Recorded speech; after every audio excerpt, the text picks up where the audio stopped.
Hello friends, today we are going to see basics of 8051 MUSI. In this presentation, we are going to study the objectives and the details of 8051.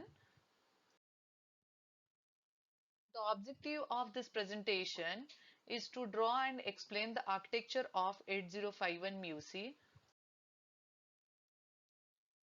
These are some of the important features of 8051. Um, 8051 MUSI is 8-bit MUSI and it has an on-chip clock oscillator. It has on-chip ROM and RAM. The size of ROM is 4 kilobytes, whereas size of RAM is 120 bytes. It has 8-bit data bus which is multiplexed with port 0. It has a 16-bit address bus which is multiplexed with port 0 and port 2. It has 32 general purpose registers, each of 8 bit. Then it has two timers. The size of each timer is 16 bit long. It has 5 vectored interrupts. It has transmitter as well as receiver. Then it has a bit addressable RAM area, which size is 16 bytes. Then it has 32 bidirectional input output lines, and it has a 16-bit program counter and data pointer. This is the basic block diagram of 8051. It is also called as architecture of 8051. In examination, many times the descriptive question is asked on this diagram. Draw and explain the architecture of 8051. You can see here it has many blocks. It has register A, register B, then ALU, then stack pointer, program counter, program status word register, then DPTR, port 0, port 1, port 2 and port 3, internal RAM and internal ROM. Let us see one by one. Accumulator. Accumulator is an 8-bit register. It has a direct connection with arithmetic logic unit. During multiplication operation, one of the 8-bit operand is stored in register A, and after operation, the lower byte of the result is stored in register A. In a division operation, it holds the 8-bit dividend, and after operation, the quotient is stored in accumulator. Register B. The register B is used during multiply and divide operation. In multiplication operation, one of the 8-bit operand is stored in register B, and after operation, the higher byte of the result is stored in register B. In division operation, it holds the 8-bit divisor, and after operation, the remainder is stored in it. During multiplication, if the result is 16-bit, then the lower byte of the result is stored in register A, and the higher byte of the result is stored in register B. Whereas in division operation, the quotient is stored in register A, and a remainder is stored in register B. This is the significance of register A and register B. Register A and register B both act as a general purpose register. You can see E0H is the memory address of internal RAM address of this accumulator, and F0H is the internal RAM address of register B. We'll discuss later on what is this E0H and F0H. The next important block is PSW, that is program status word. The decision making ability of this MUSI is possible because of this register. The PSW is 8-bit register, and each bit has its own significance. You can see that it has 8 bits from D0 to D7. Bit D0 is stands for parity, then bit D2 stands for overflow flag, then bit D3 and D4, these are RS0 and RS1, bit D5 is F0, D6 is auxiliary carry flag, and D7 is a carry flag. Now we will see the function of each bit.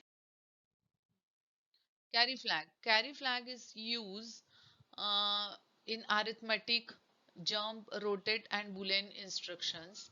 This flag is set when there is a carry from bit D7 to bit D8. This flag bit is affected after 8-bit addition or subtraction. This carry flag can be set or reset by using instructions set B carry or a clear carry can be used to reset the carry flag.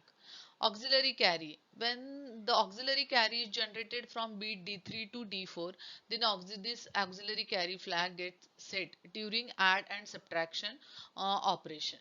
Otherwise, it is cleared.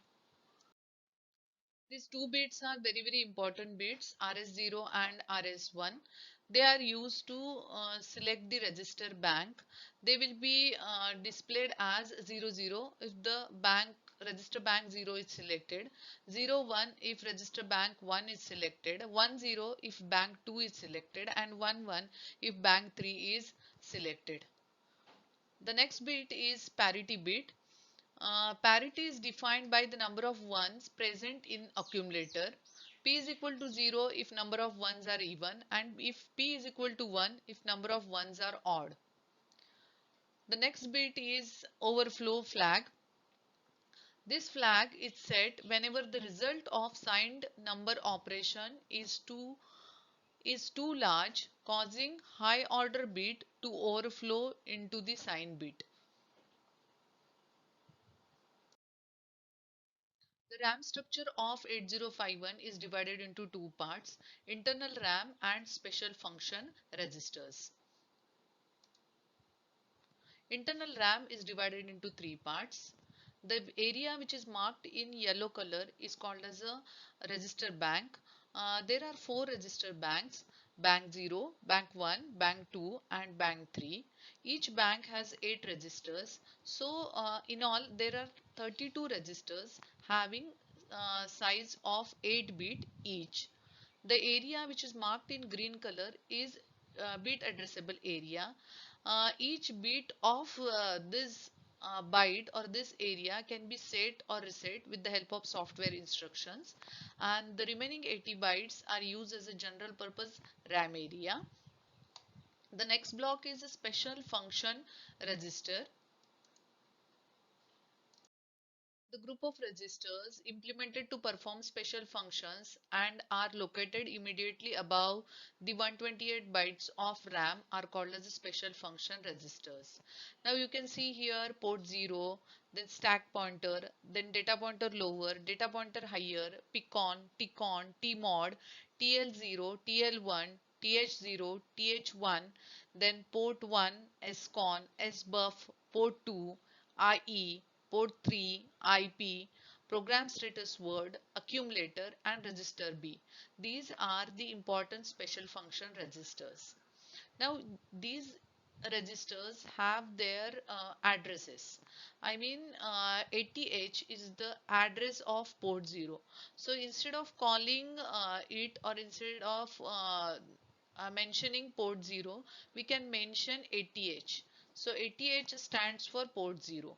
Similarly, 81H for stack pointer, then 82H for data pointer lower, 83H is the address of internal memory address of data pointer higher. So this way each register has internal RAM address.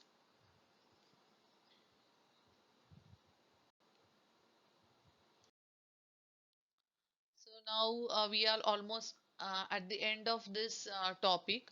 Apart from this special function registers, then internal RAM, then PSW, then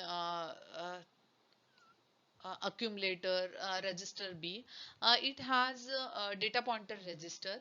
Data pointer register is a new term when we are talking about 8051 or microcontroller or microprocessor. Data pointer register is used to point the external memory When user wants to store or read the data from external memory, at that time it is pointed with the help of data pointer register. Then this data pointer register is a 16-bit register. Then one more register, that is program counter. Program counter, again it is a 16-bit register, and it is just to keep the track of the program. So it is incremented by 1 after the execution of each instruction, or during the execution of each instruction. So these are some of the multiple choice questions.